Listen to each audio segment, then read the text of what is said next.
Salut à tous, c'est Rémi, j'espère que vous allez bien, bienvenue dans cette nouvelle vidéo. Aujourd'hui, nous sommes le 13 mai 2025, c'est l'ouverture du Festival de Cannes. Événement très spécial, Mylène Farmer va participer à cette cérémonie d'ouverture et elle va réaliser une performance. Donc cette année, nous allons avoir certainement une nouvelle musique, c'est ce qui a été annoncé par les médias. Alors, c'est son grand retour en 2025, elle ne s'était pas encore montrée. Alors, est-ce que ça va être le premier single du prochain album qui pourrait arriver en fin d'année? Eh bien c'est possible, on sait pas, ça va être la vraie surprise et j'ai très hâte que sa prestation commence. Je suis actuellement en train de regarder du coup France Télévisions, France 2, il y a actuellement bien, le speech d'ouverture et encore une fois, quelle impatience de voir à quoi ça va ressembler. La prestation est annoncée comme étant très impressionnante, apparemment nous n'allons pas être déçus. En tout cas aujourd'hui nous allons réagir à ça, analyser un petit peu ce qu'elle va nous proposer de nouveau et je suis absolument persuadé que ça va être génialissime. En tout cas j'ai très hâte de voir la direction que va prendre ce nouvel album. J'ai un petit peu peur que ce soit trop linéaire par rapport à l'emprise parce qu'on sait qu'il y a des musiques qui n'ont pas été publiées justement sur cet album et que ce nouvel album sera notamment une continuité du travail qu'elle avait du coup engagé avec l'emprise. Donc voilà, petite crainte de ma part, on sera peut-être bien surpris, en tout cas je l'espère, mais voilà, c'est la seule petite pincette que je voulais prendre avant de découvrir tout ça. D'ailleurs il y a une petite question que je me pose, alors ça va concerner le contenu de ce qu'elle va chanter. Alors il y a eu pas mal de rumeurs, notamment par rapport à un hommage à David Lynch. Donc est-ce qu'elle va axer là-dessus ou est-ce que ça va être vraiment axé sur un nouvel arc potentiel qui pourrait s'ouvrir par rapport à son prochain CD qui pourrait arriver du coup plus tard dans l'année. Là j'en ai absolument aucun doute et je vais mettre mon casque. Comme d'habitude je vous fais une analyse en étant complètement entier et nous allons commencer le visionnage et nous allons voir comment elle va être annoncée. Il y avait Woodkid, j'ai capté après, il y avait Woodkid dans le public. David Lynch nous a quittés il y a quelques mois, laissant derrière lui un héritage artistique aussi foisonnant que son génie créatif. Il était plasticien, cinéaste évidemment, musicien aussi. Il y a peu, il achevait une collaboration musicale avec celle qui vient lui rendre hommage ici ce soir. Il partageait le goût de l'étrange et des mondes secrets, et surtout, elle était tout simplement son amie.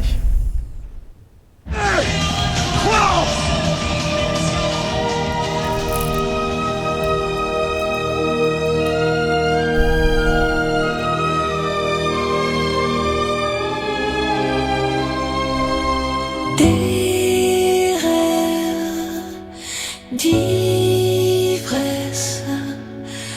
au-dessus les hirondelles,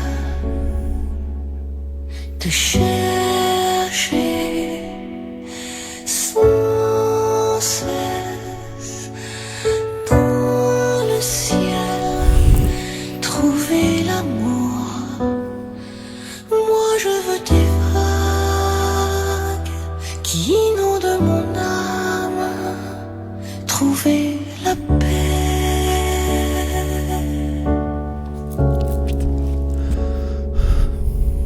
Mes nuits de cendres, j'espérais ne plus descendre.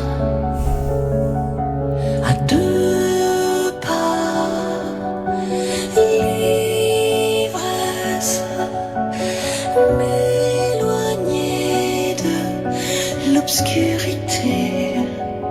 Moi je veux des vagues qui submergent mon âme. Partout, partout, c'est fou. Je te sens près de moi. Partout, partout, dans tout.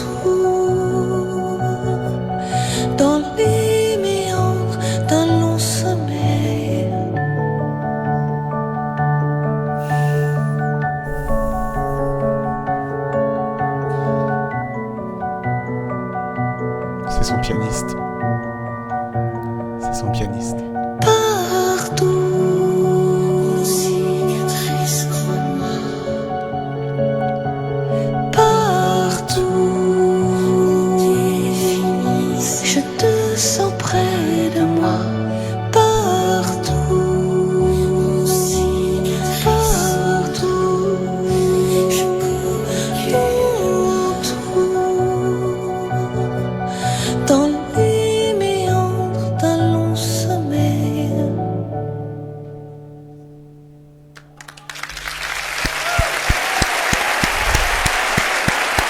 Mesdames, Messieurs, Mylène Farmer. Ah, faire pleurer sur de l'autotune, c'est scandaleux. C'est scandaleux.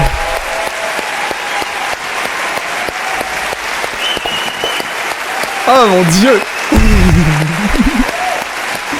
Ah. Superbe. C'est superbe.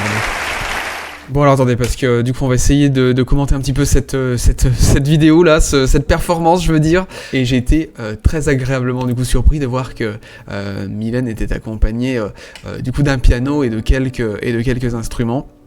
Donc ça très positif, avec vraiment une salle baignée dans une couleur rouge, d'où là, du coup la couleur de l'ampoule qu'il y a derrière moi. Alors là j'avais un peu peur, c'est un parti pris que j'ai pris de la mettre en rouge parce que je savais pas du coup ce qu'elle a à voir, et j'avais peur parce que le rouge pour Mylène en général c'est des moments qui sont plutôt dynamiques et plutôt soit sensuels ou plutôt portés sur des émotions vraiment profonde en tout cas au niveau de ce qu'elle chante, donc je savais pas trop comment ça allait être, parce que est-ce que ça allait plutôt être un Rolling Stone et donc elle allait casser le code un petit peu du cinéma et de la et vraiment rentrer dedans, donc je m'étais dit couleur rouge, on verra bien. Rouge c'est Mylène aussi, donc très content de voir que c'était cohérent par rapport à ça. Du coup j'ai beaucoup aimé la tenue de Mylène qui était assez sobre, donc tout en noir, donc elle a vraiment su s'adapter au code de la prestance et du coup de cette communauté élitiste du cinéma.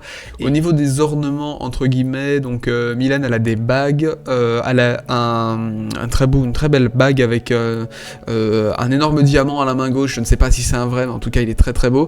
Et on dirait qu'elle a une sorte de broche. Alors on le verra pas, mais c'est quelque chose que je crois qui accroche sa veste à gauche. Très très très joli.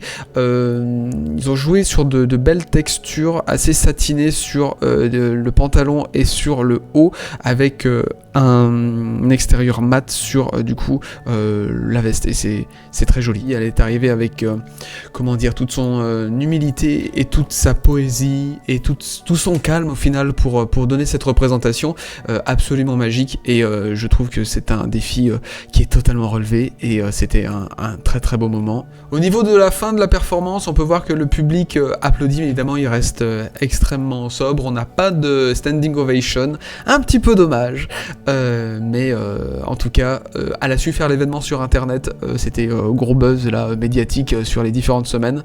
Je trouve que la durée était parfaite, elle s'éclipse. Alors peut-être qu'on pourrait dire que c'était un petit peu court, mais moi j'ai trouvé que c'était vraiment nickel.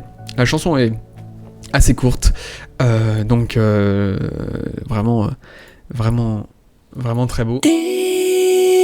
Et voilà, le visionnage est terminé, et ben c'était une vraie surprise, et au début de la cérémonie, sur l'introduction, j'avais vu Woodkid dans le public, et à ce moment-là je me suis dit, ah tiens, peut-être que la musique de Mylène va être du coup extrêmement rythmée sur sa prestation, donc je commence à me faire des idées en tête, puisqu'on sait que jusqu'à présent la musique de Woodkid était extrêmement rythmée, avec des orchestrations extrêmement épiques, donc là je me suis dit, d'accord, on pourrait avoir quelque chose qui pourrait bien redynamiser cette ambiance tamisée et élitiste du coup du cinéma, et au final je suis très heureux d'avoir été étonné là-dessus, puisque ça n'a pas été la direction prise, et j'ai été extrêmement content de découvrir ceci. Que d'émotions dans cette découverte, dans cette redécouverte de Mylène encore une fois. C'était vraiment bien, c'était assez suspendu, donc mes doutes se sont dissipés par rapport au lien entre Mylène du coup et l'industrie du cinéma. Donc ça c'est quelque chose de très positif. Mylène a su comment dire, allier sa sensibilité, les technologies et tout.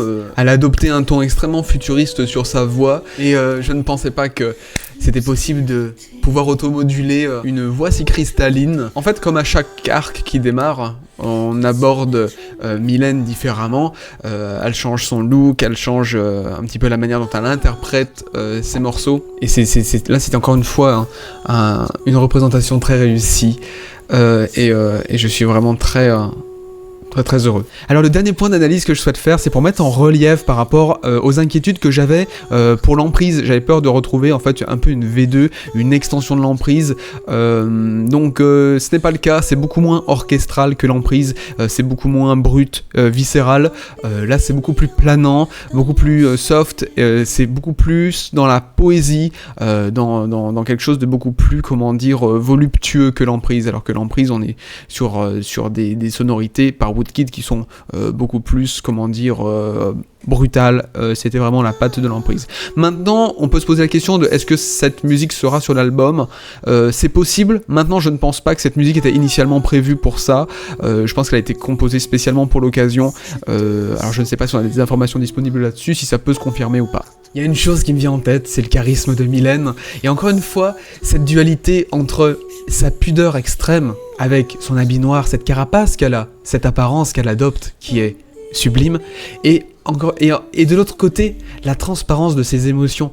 Et c'est cette pudeur, en même temps cette sincérité qui fait que Mylène, c'est une artiste extrêmement complète et qui est absolument fascinante. Et j'ai l'impression qu'elle arrive à exprimer ses émotions avec beaucoup de sincérité, de maturité, parfois de gravité, ses émotions.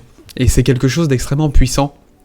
Et j'ai vraiment l'impression que maintenant, chaque mot prononcé, en fait, devient sacré. Tout sort du cœur de Mylène et c'est quelque chose d'absolument magique. En tout cas, si vous avez aimé ma réaction et mon analyse, n'hésitez pas à me le dire en commentaire. N'hésitez pas à liker la vidéo et à vous abonner. Je reviendrai bien sûr pour les prochains temps de communication de Mylène parce que il risque d'en avoir cette année. En plus, Mylène là va être présente du coup sur Dalloway au cinéma. C'est le film qu'elle vient présenter au Festival de Cannes. Et sur ce, je vous remercie infiniment d'avoir visionné cette vidéo.